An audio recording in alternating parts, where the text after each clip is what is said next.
Welcome everyone to Animation Lab Week 5. This is going to be a continuation on the previous one, or yes, a new principle. I am Beatriz Marques, and I'm the host for this class. I've worked as an animator. I believe I've already done this introduction like class 1. Like, I do some indie stuff right now. I have some experience in the industry. And I believe we're all more or less together here in our wish to improve and learn and develop ourselves. Now, before we, excuse me, please, there we go. Before we get started, this is ToonCamp. ToonCamp is a community of animators, and from the looks of it, artists in general, focused on helping you go from idea to finished project, with free classes, events, and workshops. And some of them will be limited to supporting members, meaning you'll be able to access them if you're a supporter. We are part of ToonCamp, a 503c3 nonprofit organization that offers free and low-cost classes to help you master your skills to reach your life goals. We're currently here running the animation lab, and soon there will be a character design class coming as well here. Outside of ToonCamp, there are a bunch of other communities like ScriptCamp, WordCamp, FilmCamp, CreatorCamp, ToonCamp, and CodeCamp. It's a lot of camps. There's a lot of focus on scripts, features, creating movies. In FilmCamp, there is focus on the practicalities of filming and creating a movie. And in CodeCamp, just a new class started on Python. Just last week, I believe. So, let's just move then. How to help SkillCamp. You can donate, you can volunteer to help or to teach. And you can tell your friends, refer the communities around. All right. Now, let's go into week 5 of the animation lab. Or, as I was talking a little bit before, what is basically an introduction to character animation.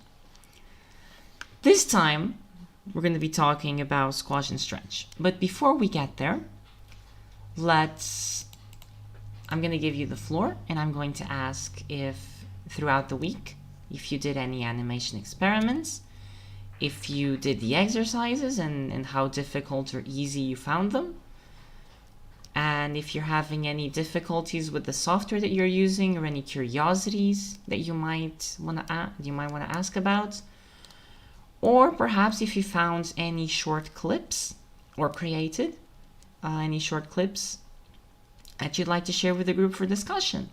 I, in fact, brought one today, which we're going to be going over after the exercises. So, you both have the floor if you want to speak.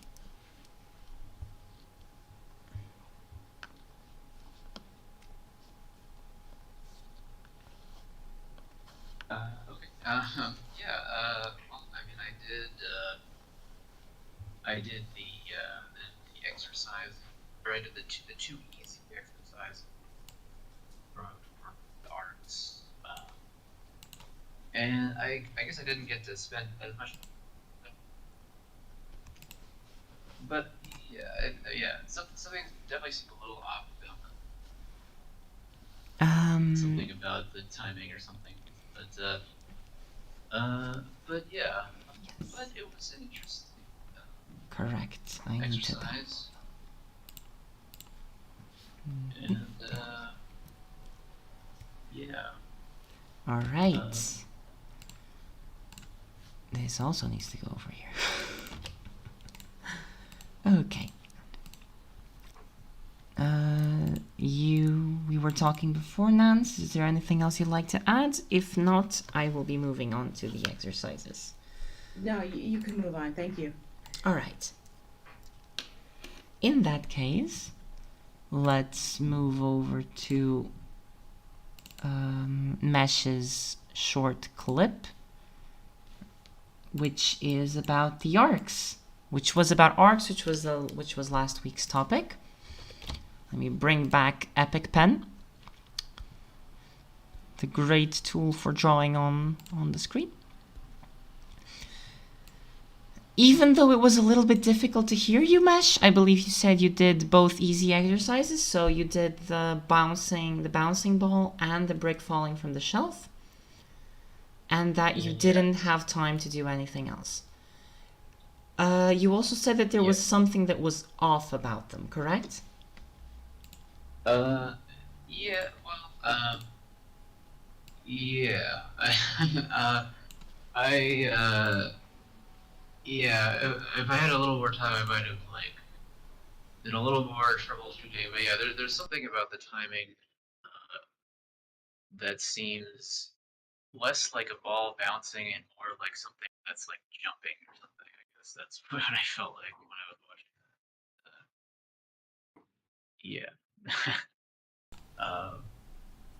All right.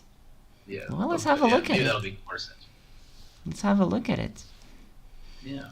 Let's play it first a couple of times. Here we go. That's one, and then the brick. Oh, no, this is not supposed to happen. It's supposed to be one at a time. There we go. Okay.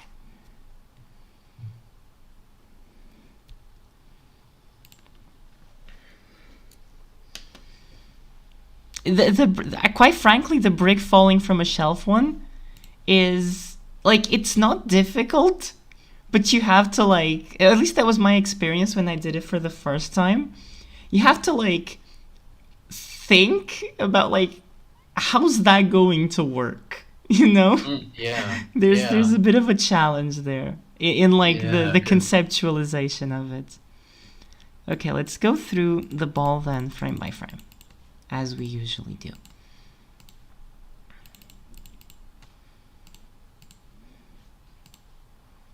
I'm gonna have to go on the center of the ball this time.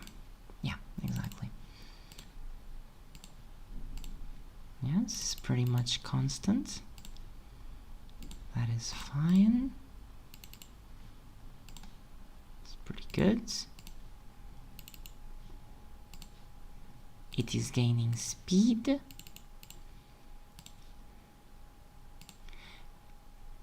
Okay, I see a thing that's happening here. Yeah. Now here's a little bit better. Okay.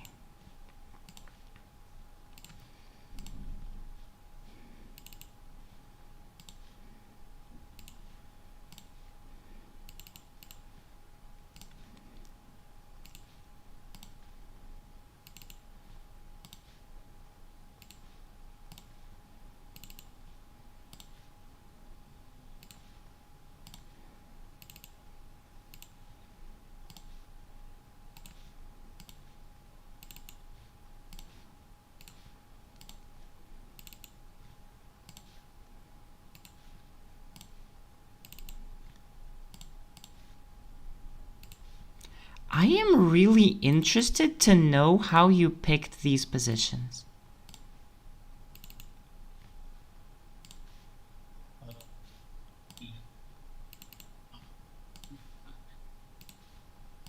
Yeah, I'm gonna clear up my question in just a bit. Yeah, okay, we can ignore that already. So there are a couple of things that I notice here. The first is that the horizontal spacing in these parts is fine, but as we get here, the horizontal spacing doesn't really it starts to change over here. At this point, it's actually getting smaller, and then here gets smaller, and then bigger again, and then bigger. Well, actually, here's more margin of error. Maybe it's more or less the same. This is one of the things that you gain momentum down, but you lose momentum horizontally. You like get progressively, like you don't instantly stop, but the arc isn't going to follow a perfect and especially not an arc that follows like this. Let me actually clean this up. Okay, so the ball hits the ground in this direction. Put yourself in the shoes of the ball right now. What direction are you going to go? You're gonna go like this, more or less. Like, you're never going to go so wide. For the ball to go this wide, it would have to hit the ground like this, more or less. Like, like not so, like this is almost perpendicular, which means that the bounce is going to be almost perpendicular as well. That's the first thing that probably makes the movement look not very natural. Yeah. That was one of the things. The horizontal spacing here, obviously this spacing is going to increase from frame to frame because it's gaining velocity. But and this is actually not like that bad. It's just because it gets bigger again over here that it gets kind of weird. Now, the other thing. There are actually three things. The second thing here that might help you is that when the ball comes in contact with the ground, you only have one frame for that. And without what we're going to talk about in this session, squash and stretch, it does feel a little like stuck and blocky in that, and yeah, it does. But because this is an impact frame, you still want to have like probably two. You want to have this frame and then another one that's like right here, you know? Just at the very beginning of the motion. So that the brain has time to register, oh crap, it hit, and now it's bouncing back. This is one of the things, like you want to make it so the impact is felt, and this is very similar. Remember when we did the rolling box exercise? Yeah. And in my example, I had it so it hit the ground, and then it went like right over like this, and then it continued and continued a little bit slower and whatever. And I decided to add one that did like this, just as it started to go up. Between these two, that's exactly the reason. It's to register that yes, it has hit the ground, and then it's going to move up again. It's the impact. You need to give it the impact and then the recoil, even without mixing in the squash and stretch, which is obviously going to make it a lot more lively. And the last thing, and the thing that I was curious for, is that drawing this arc, the positions that you picked don't seem very natural to pick. As in, you pick this and this, why not this? You know what I'm saying? Or like this and this? While I was doing it, I was thinking, it was, well, I guess I started out from the beginning when it was rolling off the ledge with like, I guess that's where I had the spacing, and then I sort of tried to keep a similar spacing. Okay, I see. That kind of ended up, I don't know, but I also kind of didn't do the arcs correctly, so I guess it were like, there were a few things, but I guess it would have made more sense to do like keyframes on the top of the arc. Exactly. This is a key pose. These all these that I'm surrounding right now, all of these would be key poses. You want all of these to be exactly where they are. And key poses also have a different name. They're called extremes. They're not technically the same thing. Like, technically, this is not a key pose. This is an extreme.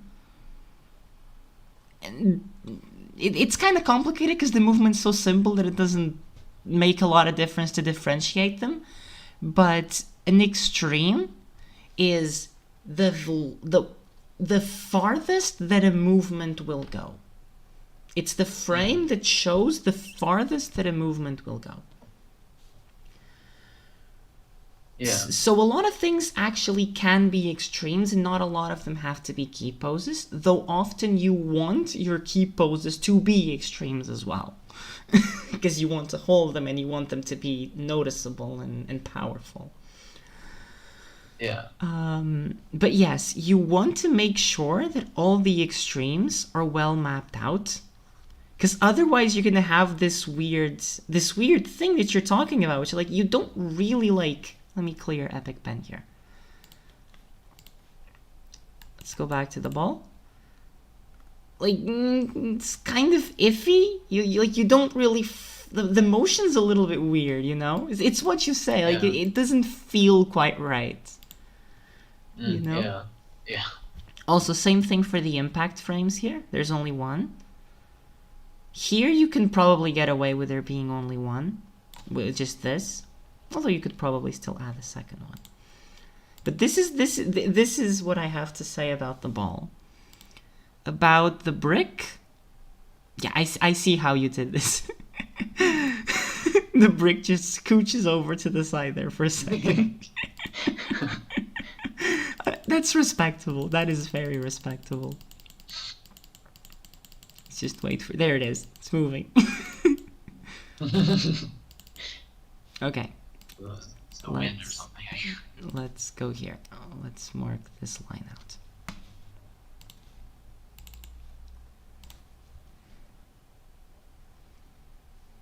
See, this is a matter. This is going to be... The brick is actually fairly good. Nothing again, like in general, the brick is fairly good.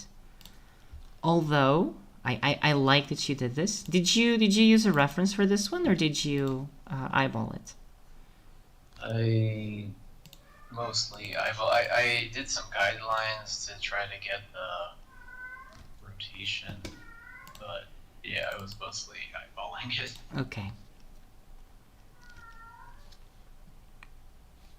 Given what happens here, it feels like it should rotate a little bit more. But because what's happening here is that it's rotating really fast, and then it just kind of doesn't. But that doesn't really feel that bad in the actual shot. So, and here you do have a pretty good. It pins and then it falls. And yeah, that's pretty good. Just a little inconsistencies in the drawing, but it's okay. There's only one thing that I think is immediately apparent, at least to me in some way. You kind of need a slow out. Like, the brick falls really fast. Let's go back over here. You know? Like it's here, and then it's like just speed runs all the way down. Like, you need a bit of a slow out here, like starting it a little bit slower, because at this point, think about it this way. This is the center of mass of the cube. It is just slightly off the edge, right? That means that there is a slight pull outwards. Or rather, there's a slight torque. I think that's the physical word. Which means the first frame is probably going to be like this. It's going to be very, very close. And it's going to be like this. And what's happening here? Oh wait, now the center of mass is further out. That means it's getting more torque, more rotation. And now you can start speeding it up, and maybe you can have a frame like here. While it is still more or less supported by the shelf, but it's speeding up downwards. And then you can have one here, it's basically already out, and then it falls down. You need a couple of frames just to ease out of that. Yeah. And also easing out of that, Like how fast you ease out of that is also going to determine how fast the cube is actually going to be rotating. Because of this, the cube should the brick should be rotating fairly slow, which means that it landing on its head is actually okay. The way it is currently animated, it rotates really fast. Let's go back to this. Let's do the lines again.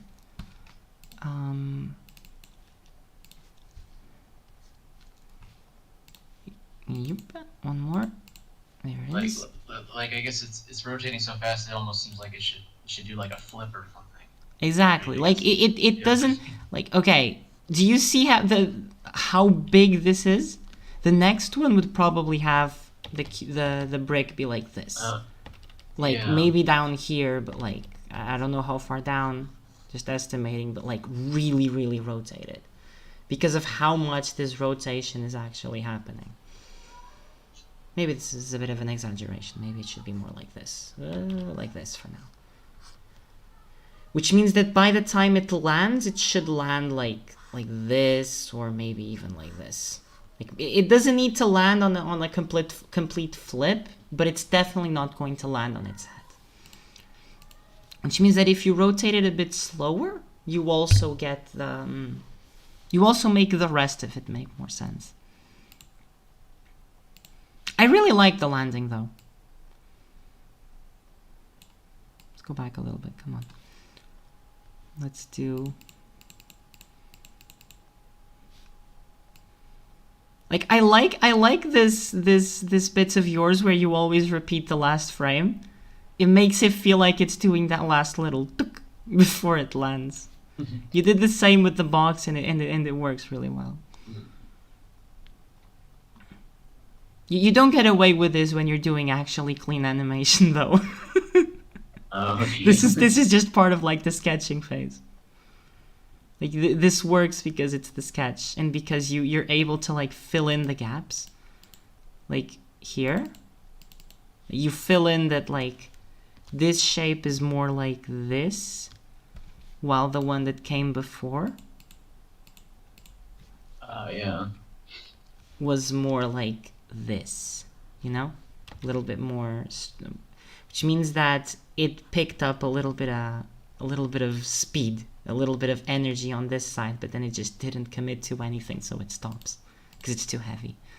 But this is the kind of stuff that you don't get away with when you're doing actually clean animation with clean lines, because you have to know what it is you're doing, but it does work in the sketch. Yeah, that's an interesting point. If I really had to nail down the line, because I just sort of fudged it a little bit, and that makes sense. But yeah, I'd say this is it. This is pretty solid exercises. Thank you, and that definitely helps a lot. I can definitely see. I can definitely see like why it doesn't look right now. For both of them actually. So thank you. It's all good. Now I also, as I was saying, I brought in a clip. You see, I just finished watching Made in Abyss, season 2. And I was thinking, oh wait, maybe I could get a clip from that of, well, professional animation in practice. And since we did a head turn, I believe was 2 weeks ago, or at least I did as an example, I thought I'd bring up the head turn here as well. And so here it is, an example of a professionally done head turn. We're going to watch it a couple times as well. And then I'm going to go over like the little things that make it work and the things that curiously it doesn't do, because there are things about animation that you do want to do and there are things that you do not want to do, at least not all the time. And it's really, and I actually, personally, I did find it interesting that there's like this bit of restraint that I wasn't thinking about that makes it work really well as well. So this is the clip.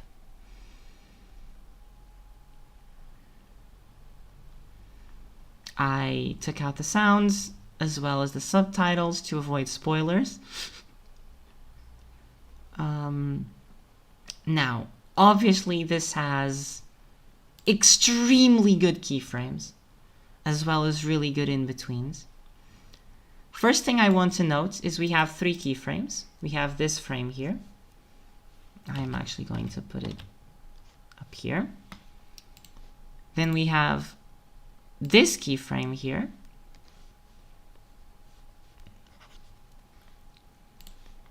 And then we have a 3rd keyframe. So this is a turn with 3 keyframes. And I want to pay attention real quick to the slow ins and slow outs between them, because that is primarily the only tool being used. There is not really any sense of any of the other principles here at use, really.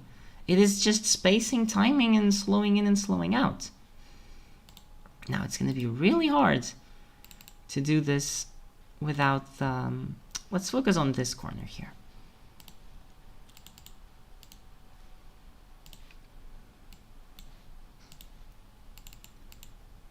Because then eventually we're going to get to the head and it's going to be a bit easier to show. This is like 3 frames, by the way. This is like 3 frames. I just wasn't able to really separate them.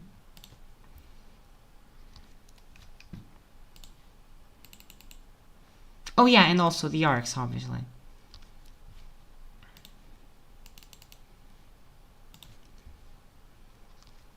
And this is basically the same exercise that I did, just done on an a significantly higher level of polish.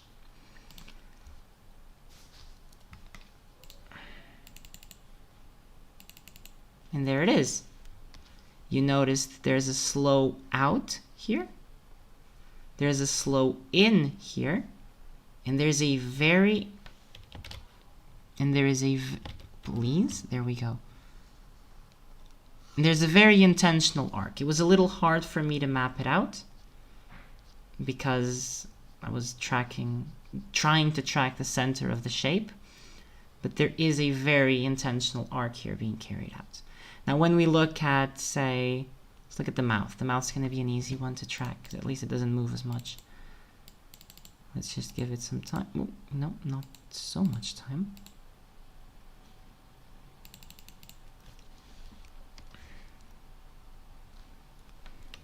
Not like that.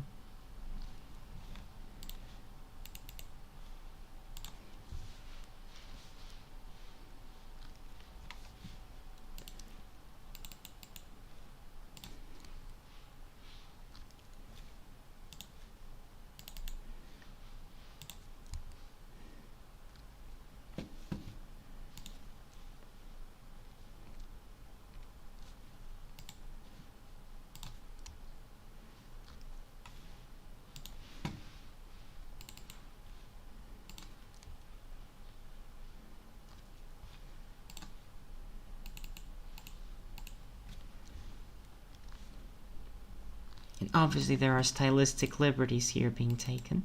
This is anime after all.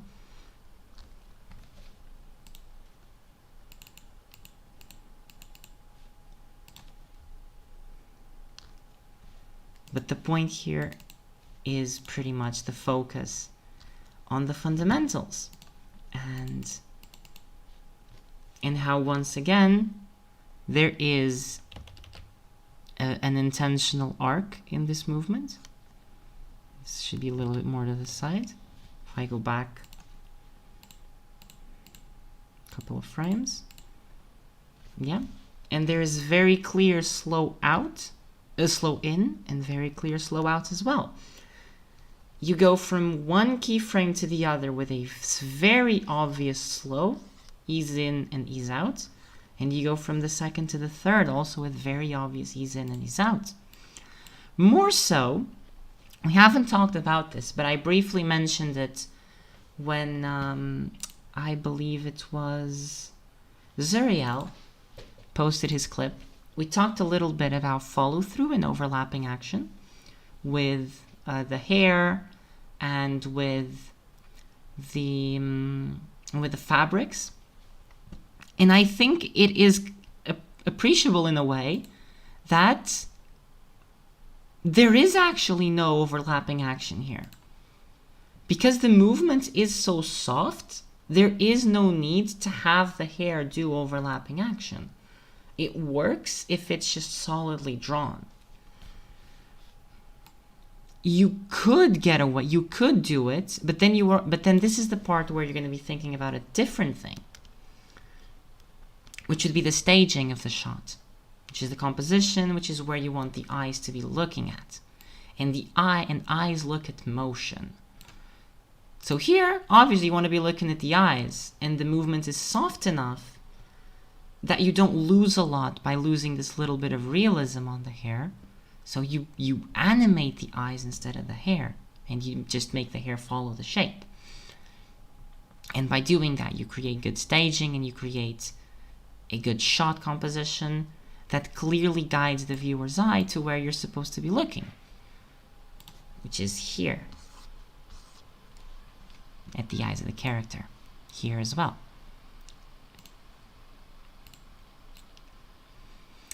The other thing that I wanted to mention is that I believe it is next class and the one after that we're going to be talking about anticipation and overshoot, which are also very important concepts. Anticipation is the preparation of a movement. Overshoot is, well, it's overshooting a movement to then end up at the keyframe.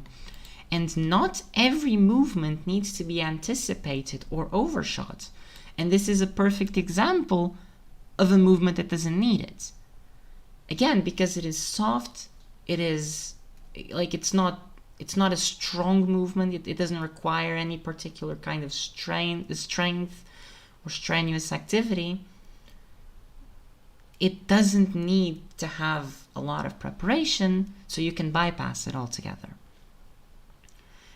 We might go back to this in the next, in the coming classes, because, or to other clips, or to other similar clips. But yeah, this would be, these are basically my reflections on this particular clip that I decided to bring, because I thought it was very interesting.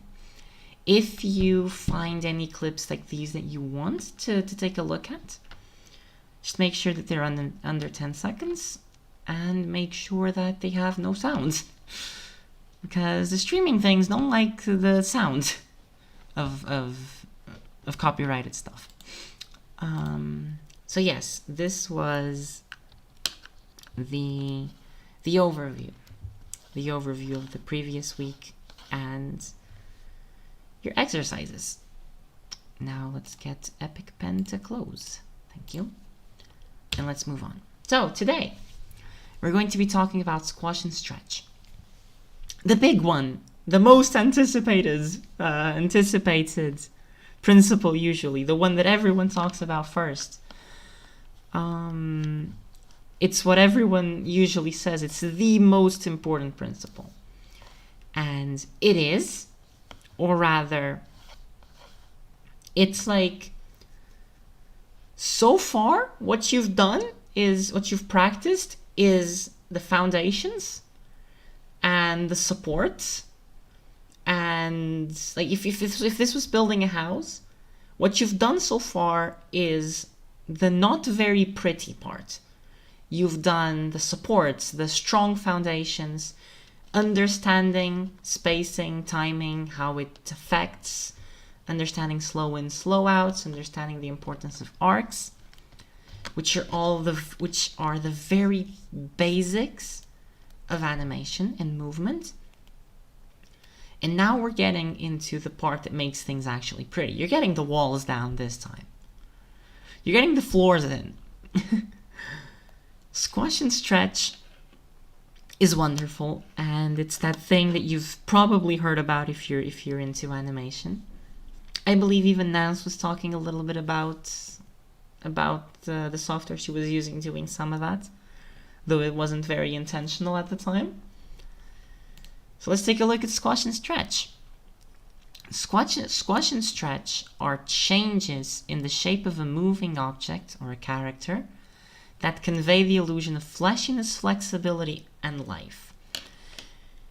It's put very simply, it's things compacting and expanding. It's things squashing and stretching. It is very, very easy to understand in a way.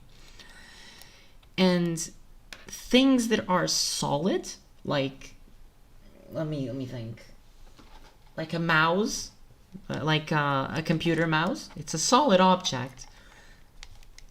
If you move it, it's always going to be a solid object. It doesn't have any kind of flexibility. It's a piece of plastic that won't change its shape. And because of that, if you were to properly animate or to realistically animate a computer mouse moving around, it would be constantly a solid object that doesn't change. Now, if you look at a hand or an arm, the muscles are fleshy and they are able to contract and they're able to extend. And that's part of the very nature of muscles as well, and the part of the very nature of most natural things that aren't perfectly solid materials, and they get to compress, and they get to compress when they're under pressure, and they get to expand, or not expand, but stretch when they're being pulled apart. So yes, it breaks the solidity of objects by making them bouncy. It helps in defining the nature and material of an object, because then again you also have degrees of squash and stretch. You can imagine a block of jelly, and that's very squashy and stretchy. If it falls, it's going to go splat, and then it's going to form again. It's very, or even a spring. A spring is extremely stretchy. And if you animate it in a certain way, it can also be very squashy. So yes, there are degrees to it. On the other hand, you have things like a basketball, which is very bouncy, and obviously is stretchy and squashy, but not to the same degree as a jelly block. You're not going to animate it to the same dramatic degree that you would the jelly cube. And then you have things like the human face as well, or the human members, like the hands, the arms, the body, whatever, that also have squash and stretch, that also squash and stretch in a lot of very particular ways. Some of them are intrinsic to the anatomy. They're not even part of they're not like the muscles alone doing work. Some of them are just the body itself is capable of doing such things, like when you stretch your back and you torso forward, and you're standing tall, and then you can stop doing that and hunch back again, and that's a form of stretching when you raise your torso, and squashing then because your tummy is going to be all bunched up when you hunch back again, when you hunch down again. And yeah, these are like the human body is extremely complicated when it comes to squash and stretch, so it creates a lot of things. Now it creates an illusion. It creates the illusion of life precisely because living things are the things that tend to be affected the most by physical squash and physical stretch. Here you have an example of a little potato jumping. And we're going to be talking briefly about squash poses and stretch poses, which are or can be breakdowns in movement, in motion. Usually they will not be keyframes because they are deforming the model. And by deforming the model, that means things are going to be less readable. I have an example for a little bit later when we get to examples. Squash poses are poses in which the character is under pressure, is being pressed together and contracting, which means it's also widening in shape. And stretch poses are poses in which the object is springing out from a squash position and stretching contrary to how it was being pressed together, and thus also thinning in shape. You can also end up on a stretch pose if the object is gaining a lot of velocity, like in the typical thing falling. So here, the form is just falling, so it's just gaining speed downwards, which means it's going from a very compressed state into a very stretched state, and then it compresses again here at the end. Here you see again with the little potato. It stretches here at the beginning. It actually becomes a really stretched potato at some frame. Then here it contracts a little bit. I think it's around this position. It's really hard because this is a GIF, just keeps repeating. And then it stretches again as it's coming back down. Here you have another example of squashing and stretching, and the crucial thing to get right about squash and stretch is that though the shape changes, the volume does not. Think of it as a water balloon. If you press it together, it's going to stretch around. The volume does not change. It never changes. Which means if it's being compressed in one way, it's stretching the other. It's what happens here with the face. It's being compressed in this direction, thus it's expanding in this direction. It's being pushed out in this direction by the expression, thus it becomes thinner. It's the same all across the board.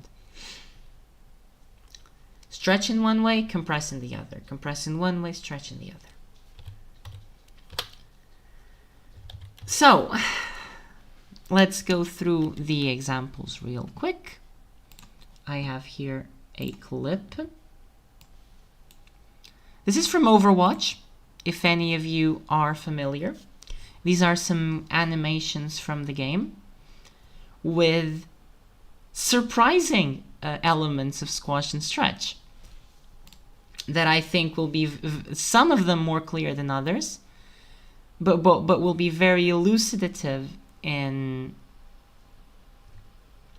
showing how it is used professionally. You could see there let's go back here a little bit. You could see here in a couple of frames before the hammer goes down, like the insanely stretched out neck for the sake of exaggeration. Again, stretch, a lot of stretch happening.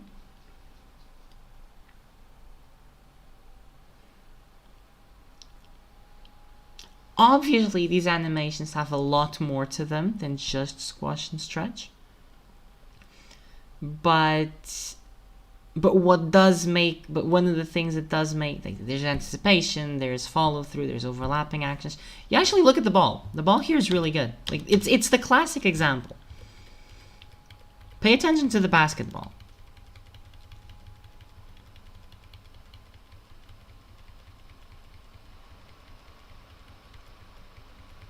You see how it's stretching? This is the most classic example of squash and stretch. It's the basketball.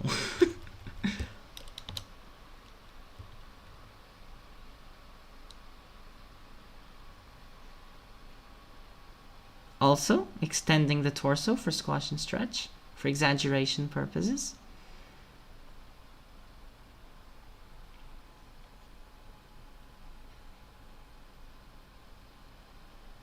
Similar thing that happened to McCree before, and similar thing with extending the torso.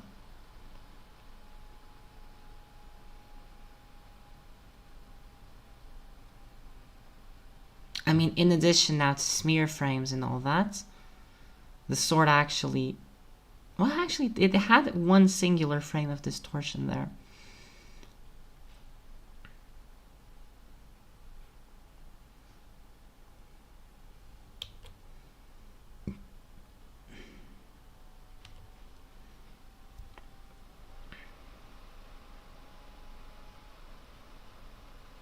Yeah, here, look, the hands. The amount of exaggeration that these hands have. This is in part smear and in part squash and stretch. Because the intention of these highly exaggerated motions in the fingers, let's go back here real quick, with the fingers, is precisely to make sure that the movement registers properly. And it's a way to say, oh, this guy moved the hand really fast. He's just DJing around like really quickly. Okay, this is nothing to do with it. Zenyatta one does have though. Let me go back a little bit. You see the deformation of the arm, the way that the arm stops being rigid in order to follow the curve of the motion. Exactly, squash and stretch animations. It's exactly what we're talking about here. So then, let's go back here. Before I present the exercises, is there any question about squash and stretch?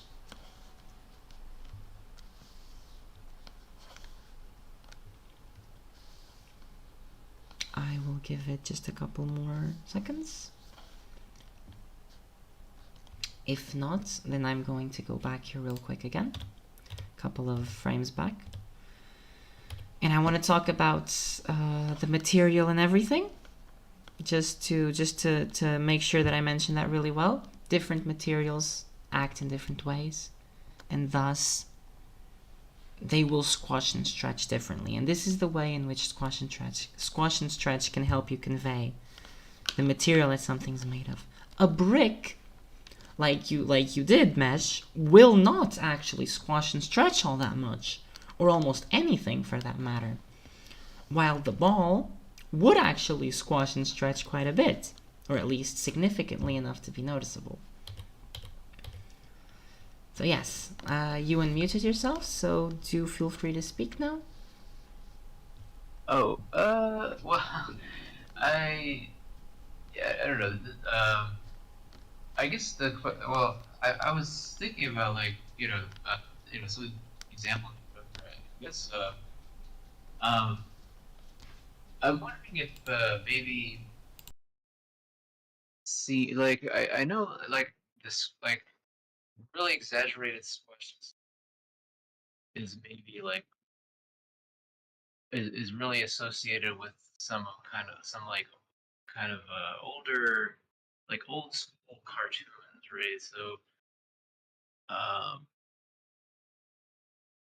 like Looney Tunes kind of stuff, but like I think or I mean obviously like Disney. I mean I don't know. I guess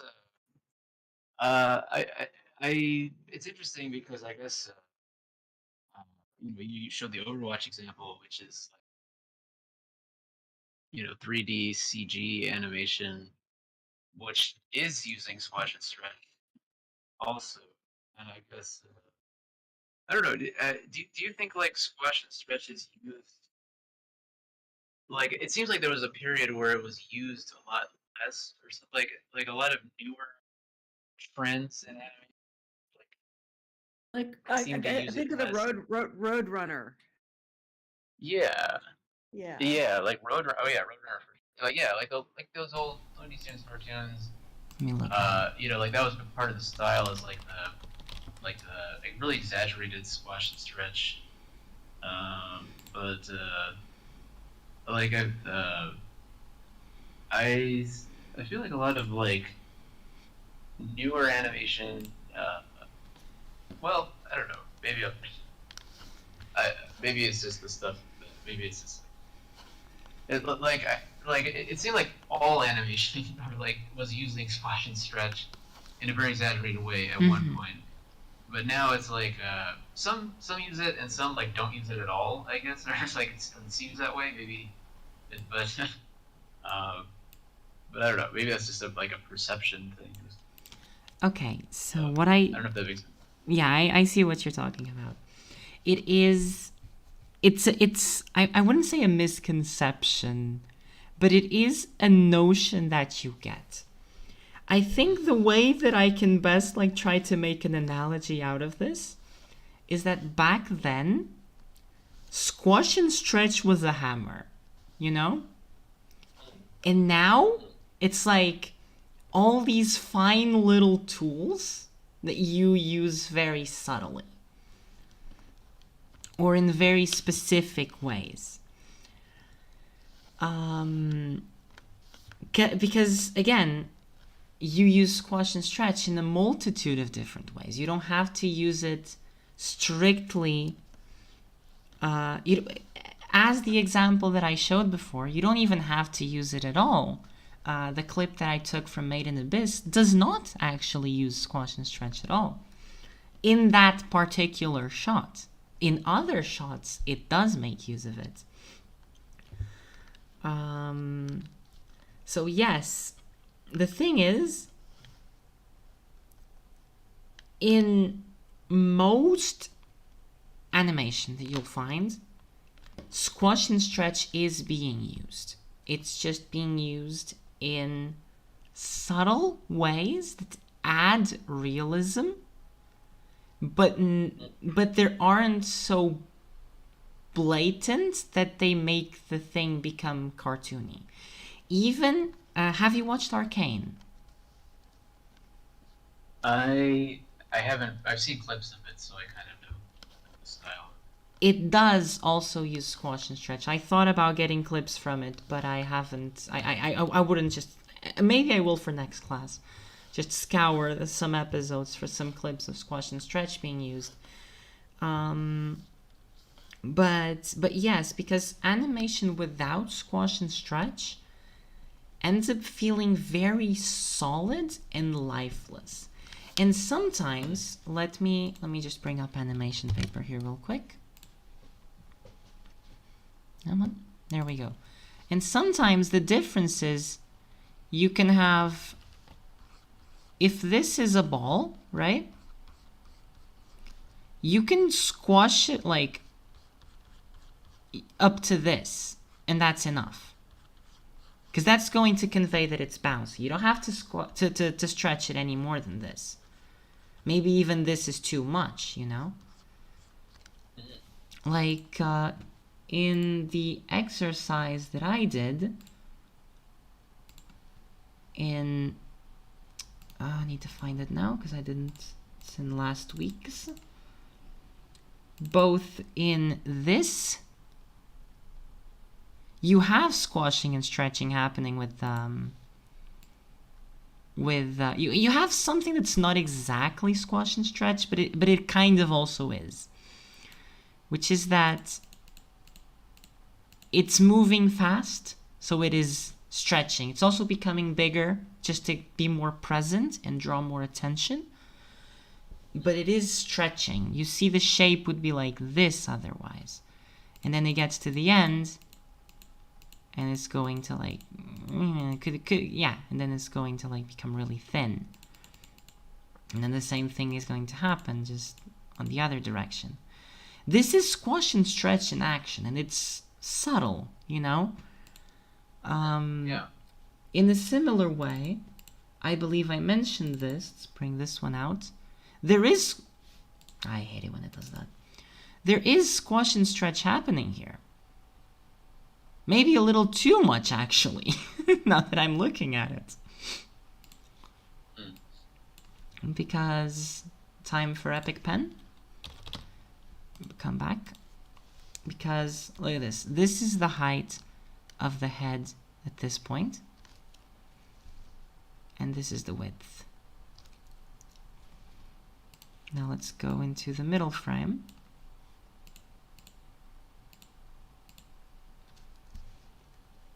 And you can see just how much smaller or how much thinner the head became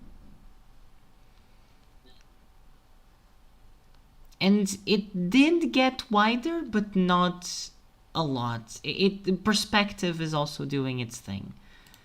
So yes, there is squash and stretch happening here as well.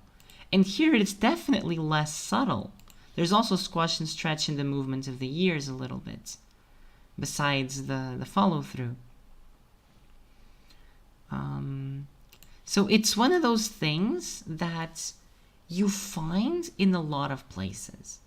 You find squash and stretch in even the subtlest of moves sometimes, just to make something look more alive. If you look at a movie like Cars, it's going to be filled with it, even though you're talking about things that are supposed to be solid hunks of metal, you know? Because you can't get away with animating something that's just a solid hunk of metal. Like, you need to have it be lifelike in some way. And you do that a lot with squash and stretch. And that can be squash and stretch of the tires, of the eyes. Obviously, like the shape of the windshield is also changed. Like, you go from this to like a little bit more furrowed, I suppose, and then it opens up a little bit. Like these shapes do change as well, and this also helps in conveying the squash and stretch of the figure.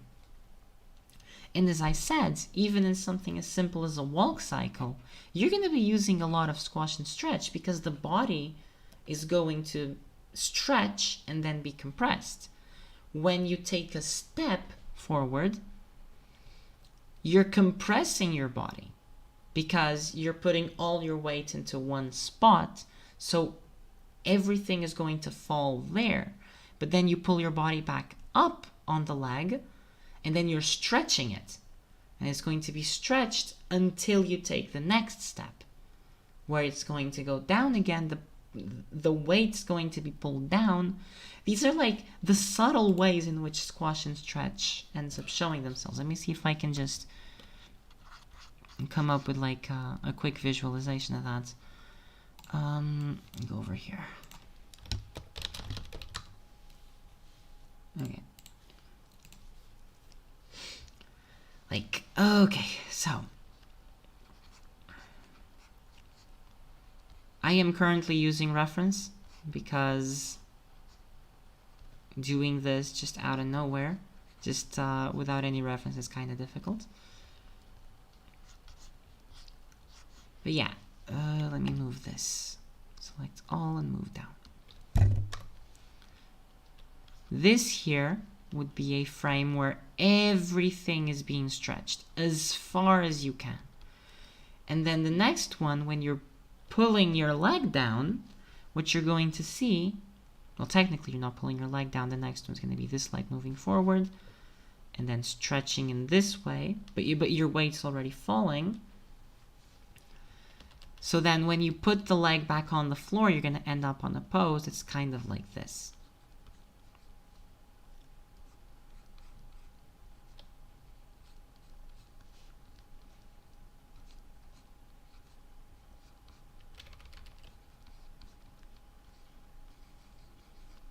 And like, this is a little exaggerated, of course, but you can see how when this happens, when you put the leg down, suddenly all the weight that was being pushed up here is now being pulled down. So you're going to have something like this happening all of a sudden, where here you were just stretching the form. Here you're compressing the form, you know? And like, again, these are exaggerated things. This level of dramatic squash and stretch doesn't usually happen, but these are things that the human body does. Also, if you've drawn before, you'll know that an extended arm that's better drawn than what I'm doing here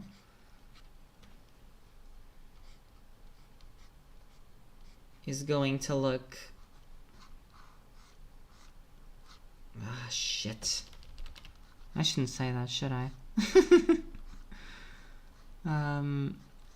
Is gonna look kind of like that, But then when you close, when you do like a flex, this part is going to come up. This is also squash and stretch in action. You're compressing, when this rotates, you're compressing the muscle. So you're going to be creating here a little squash. These are like the subtle ways in which you squash and stretch. You also have, I mean, I could bring back my examples from Prince of Egypt from week 1, I believe. Let's bring them back. Mute. Okay, there was a really good example, like right here. Face is, well, face isn't stretched out anymore. It was. Was this a scene that from the actual movie? I don't know. I quite frankly don't know. It looks a lot. Yeah, it just looks like there's a lot more. The movement looks really different from how I remember the movie. I guess. Like the hair and stuff. I guess. I mean. Do you see squash and stretch happening? It's exactly the same thing.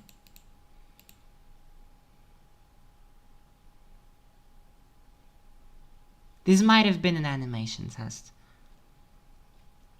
Oh, okay.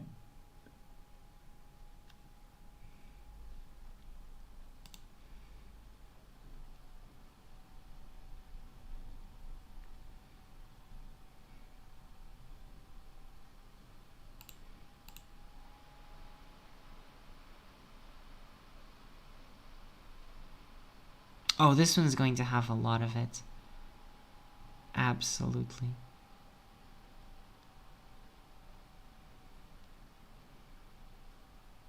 Yeah, this is a shot from the actual movie.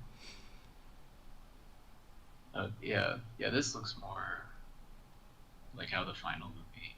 This is when Moses returns from the cave after speaking to God. And he's talking to... Oh, yeah. Oh, again, you see the squash and stretch in the face. It's stretching vertically, compressing down a little.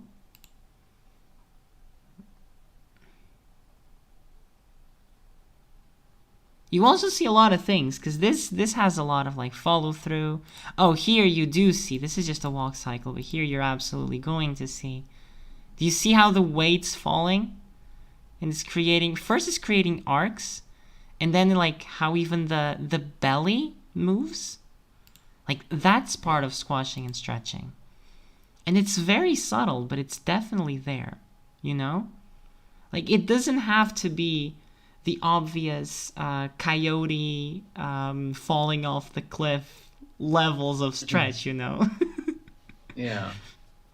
Like this is a technique that is still used all the time because you can't really get away with not using it. There is a reason why people say that it is the most important thing in animation. And that's because if what we did previously were the foundations, this is the meat of the house, you know? For the most of it. Without this, you're not going to be getting any dramatic poses, any dramatic movements. They're all going to end up being somewhat stiff. And sometimes that's okay. But sometimes you really need to pull through with the squash and the stretch, and you really need to make sure that those things are visible. Yeah. So. Okay. Yeah. That makes sense. Anything else?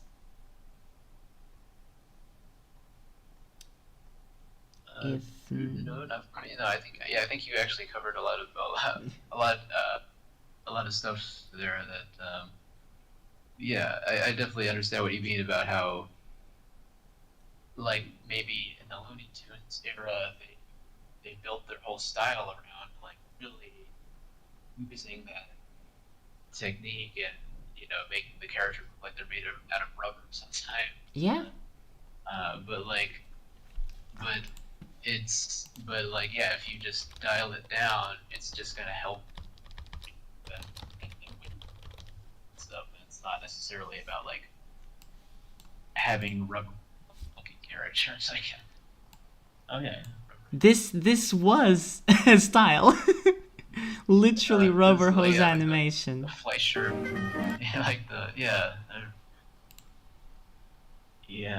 no, this is. I really like watching these old, like some of them are so trippy and they're like really creative actually. Yeah, this is characterized by arms that aren't actually made of multiple moving bones, but just things that swish around. Rubber hoses, basically. Arms and legs that do exactly that. And yeah, this was a style, so you're absolutely correct when you say that. This very much was a style. But yeah. But yes, if it's used in moderation, it's very important to like give that little extra edge over.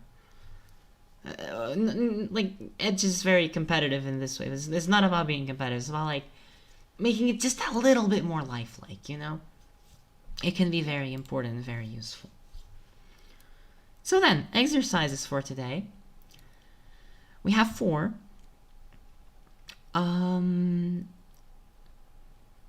4. 2 easy ones, 2 difficult ones. The easy ones, we have the bouncing ball. The most typical exercise in animation as well. The jelly cube falling onto the ground. This one just needs to be falling. Doesn't need to be on the shelf. The important part is the collision. And then a couple of more difficult ones. We have the flour sack or a character jumping in place. Ideally, it's a loop. Although a jump is already going to involve some manner of anticipation and overshoot. It's going to require a little bit more thought to it. And we have a more practical example of squash and stretch in a change of character emotion, where the first and last key must represent different emotions, and throughout the transition between one and the other, you need to express, you need to show the squash and stretch of the face. I'm going to do the ball bouncing, and then I'm going to tackle the character emotion one, because the ball bouncing is fairly quick to do. And yeah, feel free to tag along. I'm going to copy these exercises over to the channel, to assignments. And yes, so easy, difficult.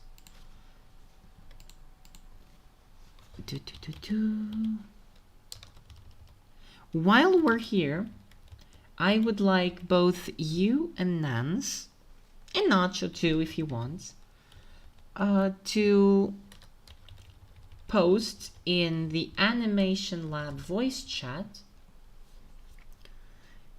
your favorite animated movie or show and your favorite animated character.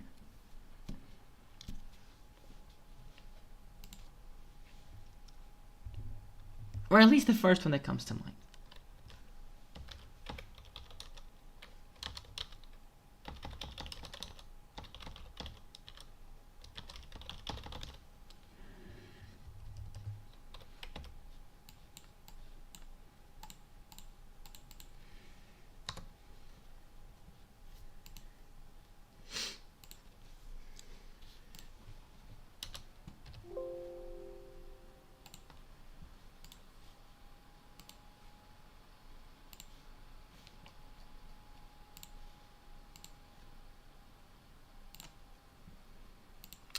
Rick and Morty and Korra. Okay, I was expecting the character to be from the show. I mean, I like the characters, but it just they're I don't know how to explain it. Like maybe they're more simply drawn. So like I don't feel I mean, I really like the stories, but like I don't like oh wow, that character is like the like in like an Avatar show or something, like maybe the the style of drawing is like Mm-hmm. more impressive, right? And Rick and Morty, it's more like the story is more impressive because it's so crazy. I don't know. For this, I'm gonna say it's completely okay if you go with Rick and Morty. Because the reason I'm asking this of you is that for next class, I'm going to try to find the turnarounds and character sheets of the characters you're bringing me, and if not, of some other character from the show, so that you can get started with proper character animation practice. Okay, cool. Well, I would say Rick then because I think it'll be easier to draw Rick than Cora. Oh yeah, Korra. Legend of Korra is a masterclass in animation, really. It's really, really good. Legend of Korra is one of those shows that absolutely blows it out of the water in terms of animation.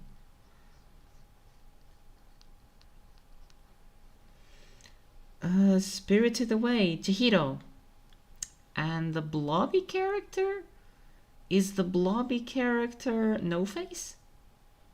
No, it wasn't No Face. He was kind of like, isn't that kind of mud coming out of him? I think it was a spirit, but Oh, the one that becomes a dragon with the mask? possibly. It's been a while since I've seen it. Wait, so, let me yeah. see. Give me a second. Okay. Uh, crap. Spirited Away. Yes, Spirited Away. A mask. Okay, Spirit Mask. No, it shows me No Face. Spirited Away. Rich Spirit. There we go. I found it. It's the one that becomes this. Oh, okay, yeah. That is like, yeah, it's Yes, this yes, blobby yes, thing. yeah, that one. Okay. Mud. Favorite movie is Akira and Tekken Concrete. Okay. I'm going to try, as I said, to find the character sheets and the turnarounds for these characters. Fantastic. If you would rather bring your own, that's also perfectly fine. If not, we'll have these as backups that we can use. Because right now the easy exercises do not involve character animation, but they will start involving character animation. You're not going to be able to run away from it until the end. And they're going to start being a little bit more difficult as well. But yes, this is... that's the plan, at least right now. Let's continue then. I need to turn on the light table. Once again, just to remind, this is an extreme, the highest the ball's ever going to go. And then the lowest is going to be here, just as... I'd love to get a straight line down though.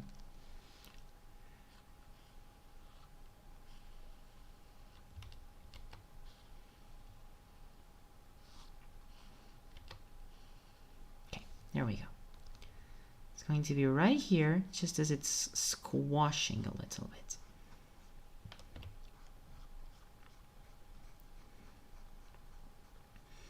And again, squash and stretch. It's squashing like this. It's stretching like this. Volume is maintained over the course of the animation.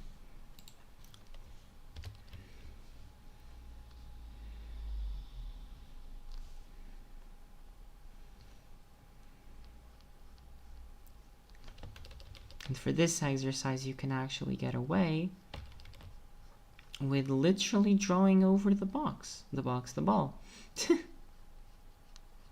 A little bit.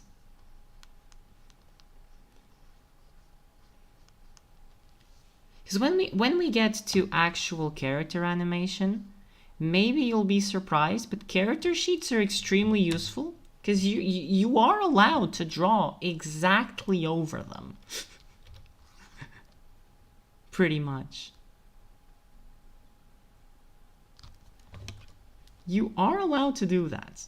There is no law forbidding any of that. Okay.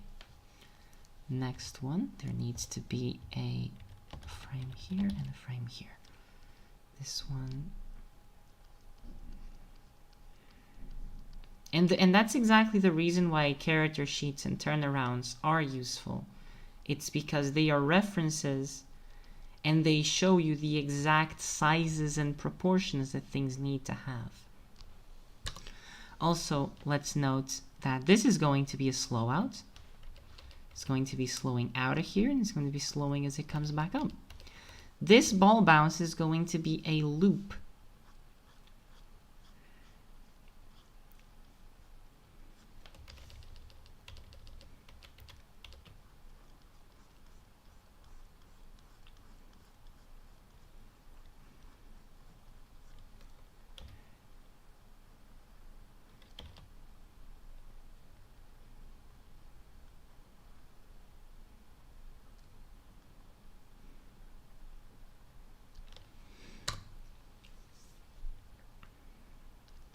Which means extra frame over here.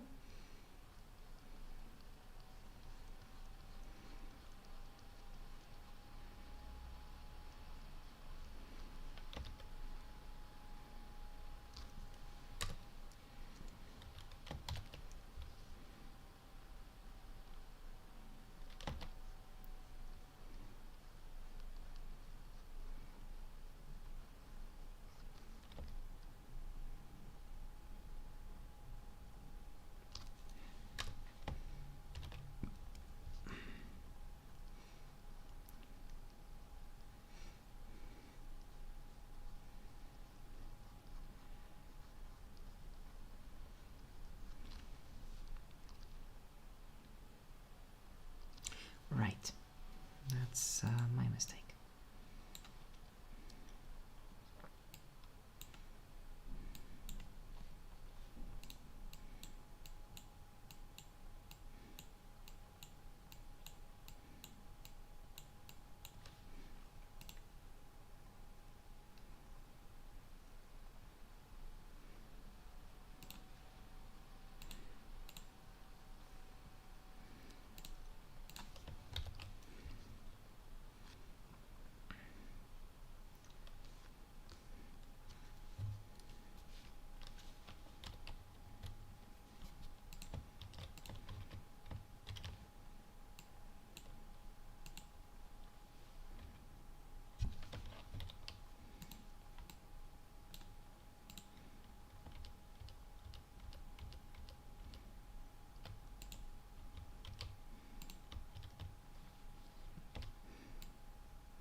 Let me try to get rid of this.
And here is the example of the ball bouncing with the squash and stretch applied.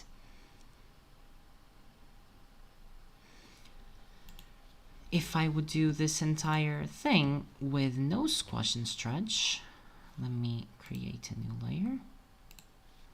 Exact same spacings, exact same timings, but now it's going to be on the side.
The same ball with and without squash and stretch.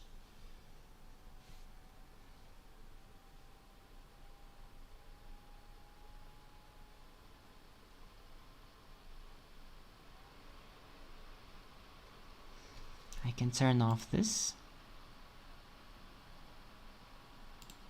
This is a thing where actually to make this one work properly, I would need this frame to be way down below.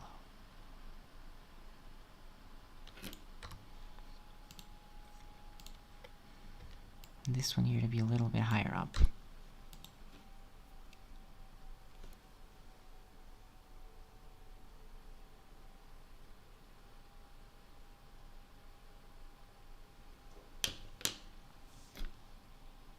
Or actually, is this a case of reverse? Might be a case of reverse. Where I want this one to be here, this one to be here.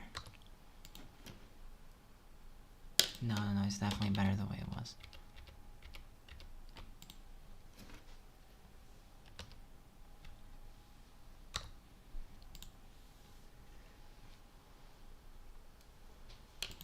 Alternatively, the frame could just be gone altogether.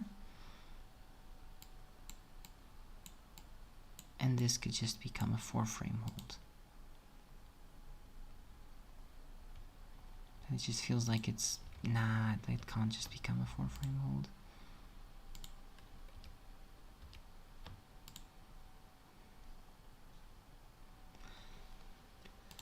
This is what squash and stretch also allows you to do. It makes the movement seem more natural.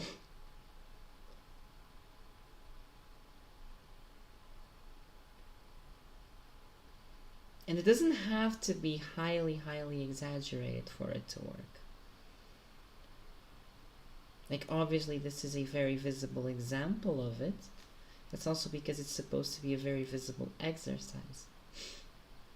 It's meant to practice it very directly. Let me save the scene.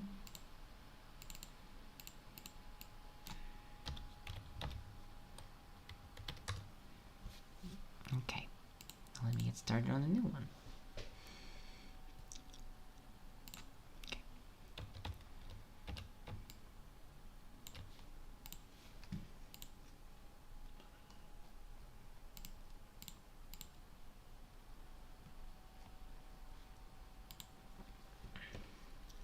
So now I'm just going to get started on the change of expression. And I'm going to use my own character, Rita, for this.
Also, if anyone is currently watching the stream,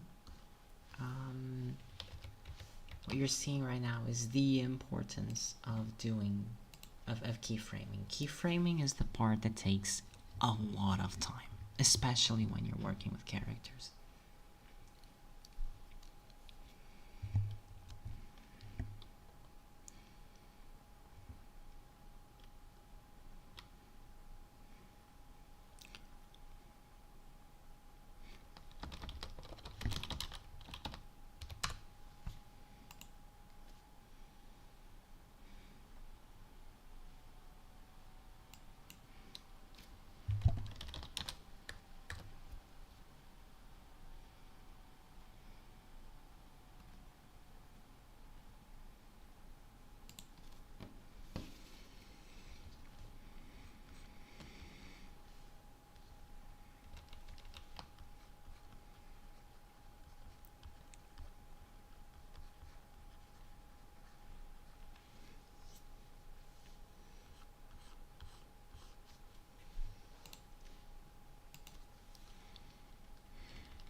Oh, no, no, no, no, no. There we go.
All right.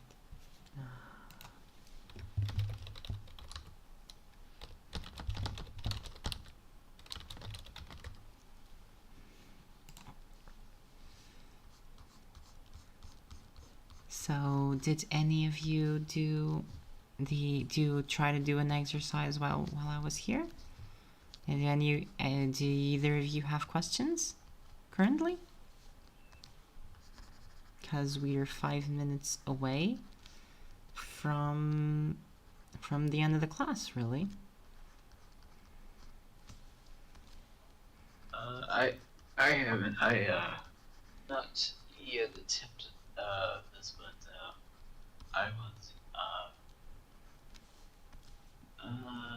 I was thinking about it's interesting. Like I guess one thing. So one one thing I noticed about what you showed us earlier. You're not very clear. It was something you noticed about something that I showed, but I didn't pick up on what it was exactly. Oh, okay. Can you hear me now? Or? Yes, I can hear you significantly better. Okay, maybe. Okay, I just need to be closer to the microphone. Yeah. So yeah. So one thing I noticed about the Maiden Abyss clip you showed earlier, and also that I'm noticing about your character design. So like I guess there's maybe something about the kind of like anime style, or at least maybe this particular type of anime style, where there's like a kind of an interesting thing that happens between like the 2D. So like I don't know, how should I put this. So like in the clip, I was noticing like when the character's head was turning, um, there was a point. So I feel like I'm going to open the clip. Oh, okay. So you're not guessing here. There's no point in guessing here when the clip is out. Hold up. Yeah. Well, I mean, it's related. So I mean, I guess it's just like the clip is like I guess this board frames there to analyze. But yeah, like it's like I'm noticing like when the character goes like from front to side, you say? Or like from side to front. So like from there to where so big, and then so like right there. I feel like the cheeks of the character, like they kind of like pop, they like pop in like more than they would. Like if this was like a 3D sculpture, like a model or something, I feel like the flatness of the face would not pop in that quickly. If that makes sense. I don't know if that does that make Oh sense. I yeah, don't know. yeah, Like yeah. I feel like maybe it's a stylistic choice. Like maybe they kind of want that distinct sort of shape of the face to read. I guess. Yeah, I don't yeah, know. yeah, Maybe yeah, yeah. yeah. It is very much a stylistic thing. It is part of, well, in this case, it is part of this show's visual identity. There's a lot of chibi stuff, and this is a feature of chibi. It's also a feature of this part of this side of anime where like when you have this kind of face, basically, where this is just a solid block instead of like having the technically proper structure with the indent and the nose and then like the mouth and whatever. This nose is also not pretty, but it is a nose. What you tend to have is that when you flatten it out in 3, I've actually tried to model this kind of face in 3D. It's really interesting what you end up with, because what you end up with is a mesh that tends to be, yes, extremely flat in the front. It does have a little bit of a turn, but it is extremely flat in the front. And then depending on what you do, you may have this part slowly protruding out to form the shape of the nose here, and like this indent that you see in the profile. Or alternatively, you actually no, the way this is done, this is the way you always do it, is that this shape here is always going to be protruding out a little bit. This is a 3/4, by the way. This is a this isn't a complete front view. Like this shape here is always going to be protruding out a little bit, and it's going to be like doing this all along the face. This is how this kind of shape works more or less in 3D. The way what this is doing is it's simulating the way that, yes, if you do a 3/4 of an actual face, you have these structures, and then here you have the indent of the eye, not so high, but like here you have the indent of the eye, then you have the cheek, and then it's going to like go into the actual chin. It's going to be somewhat down here, and this is the shape that you're creating here, you know? It's just heavily stylized, you know? Yeah. This is very much Okay, part yeah. of stylization, yes. Yeah. So okay. Yeah.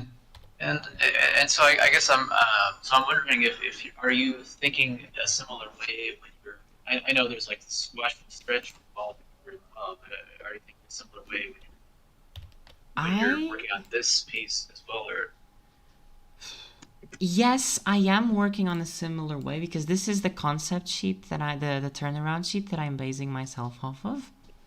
oh, okay, yeah. So yes, I've already mapped out more or less how the forms turn and how they exist in space with this concept sheet. So yes, I am heavily referencing that particular concept sheet, which is turnaround sheet, which is exactly why we're gonna need to bring turnaround sheets for the next classes, which is why I asked you for the characters. It's gonna be really hard to like do characters without having turnarounds of them. But yeah,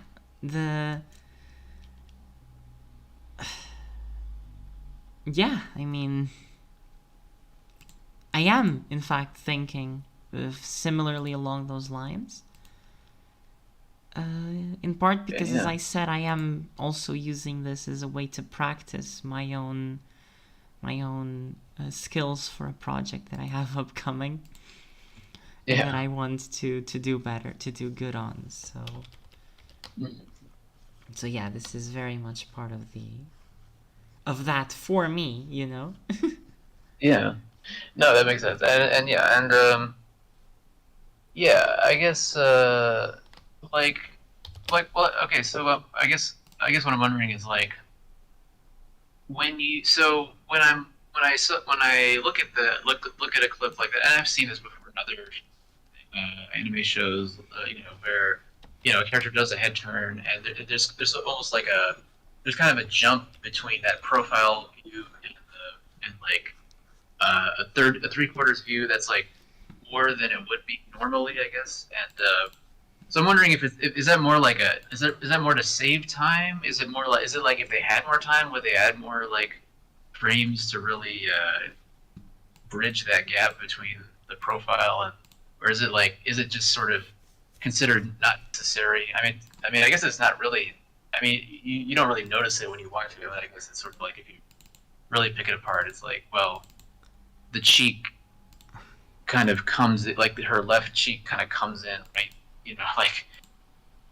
Yeah, like it's suddenly there, kind of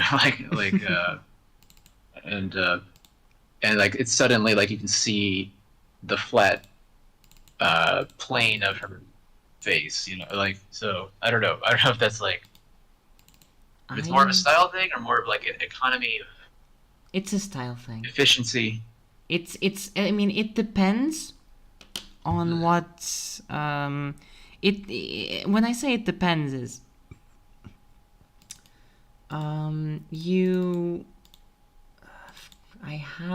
okay, there we go. I found what I wanted to find. It's this clip. This is a rough that I did but this moves the camera. I don't want to move the camera. This is a similar rough, but with more realistic proportions that I did this year. Of a very similar head turn, actually.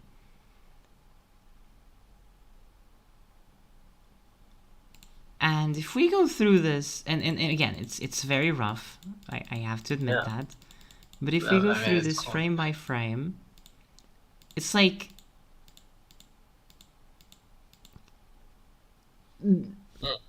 Let's go, like right there, yeah. Right before, or right when you don't see his eyes anymore. Kind of like a snap, right?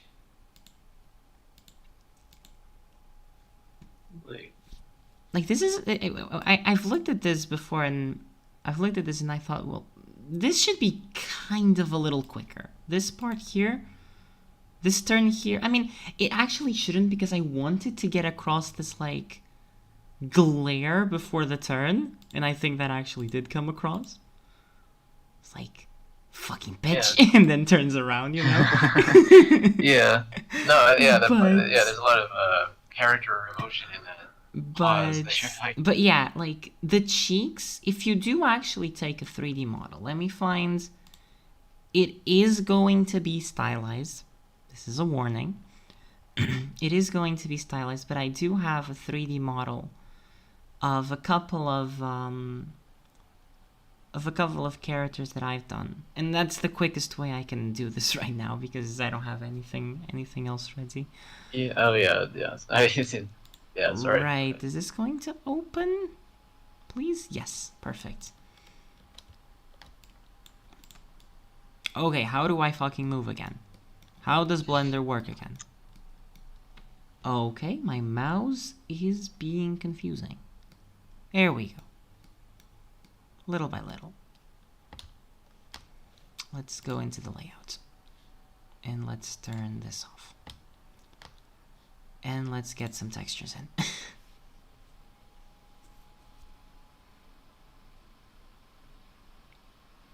Because it's going to help with like the notion of what's actually happening. Yeah. Like, this is stylized, and the thing is, in like a human face, the cheeks do disappear really quickly. if you go from a position like this, let's try to like compare the frames here real quick. Not of this one, but of the actual one that we were talking about. Ongoing ToonCamp week 5, and it was this. So these two are more or less the same shots, or at least the same kind of profile. It's not perfectly equal, but it's more or less the same. And then here we go, let's go frame by frame. What you have is like it turns in a little bit. You start to see, again, stylized, so you do actually get to see both of the eyes in similar ways. Human eyes would be significant, like properly scaled human eyes would be a little bit smaller, but I think it's not that big a deal. Like, you see how quickly the cheeks actually appear? Like, okay, it is exaggerated. Yeah. It is definitely exaggerated here, and you're correct about that, and it is stylistic. But the cheeks do, like, It is there, yeah. This is something that was very confusing and still kind of is to me when I'm doing 3/4 views, because you'd think that the nose would show up very, very prominently, but no, in an actual 3/4 view, the cheeks are like almost full, you know? So like this is a very small window of no cheek to like cheek, you know? And I guess that's true. Yeah. And when you do like slow in, slow out, like, yes, this is exaggerated, but this is not for budget reasons. This show, I can assure you, was not this way for budget reasons. They have the budget. Yeah, they got the cash to do it proper, right? Yeah. That makes sense. Yeah, thank you for the style. Thank you for showing me that. Seeing it side by side with the 3D model, that actually that helped it register a little bit. That's cool. Yeah, so, I mean, it is stylized, it's like it is kind of following what actually happened. Yeah, definitely. It's just exaggerating to get so you get that. I guess you get It's what I said, like here with the cheeks. It's like it's taking this exact curve, except it's like here it's like this, and then there it's like this, you know? So it puffs out a little bit more. That's the kind of thing that's generally happening. And yes, if there is nothing else at this point, I'm gonna be honest, I would absolutely love to chill here, like, not in like class mode, but just continue animating. But unfortunately, I gotta wake up really early tomorrow. And it's already 1 a.m.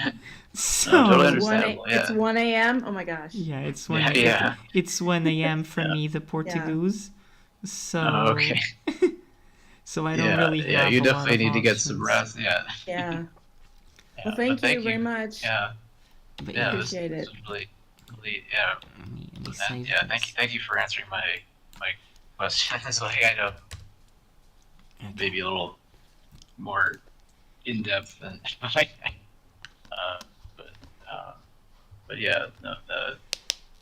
it was cool. Yeah. All right. So thank you for coming. Thank you. Have a good week. Nacho usually has the outros for this, but he's not here anymore because he went to do the script swap. So I'm just gonna try to like whip something out and say that thank you for coming. If you're interested, there is Script Camp, which currently has a lot of activities going on. I believe there's a horror workshop later today. There's currently script swap happening. Don't forget to check out ToonCamp with the current Python bootcamp that's happening, as well as the upcoming classes of painting with light in film camp and character design workshop or boot camp here in ToonCamp as well. When was that going to happen? The character design December in September. When? December some point. December. Excellent. December 3rd. I think it's in the the events thing. It's in Okay, the events. great, It's thank you. December 3rd. Yeah, That's the December current 3rd. date for it. Awesome. So yes, have a good one, everyone. And All right. we'll Take be- care. We'll be See back See you next Bye. week. Thank next you. week. All right. Bye bye. Bye bye.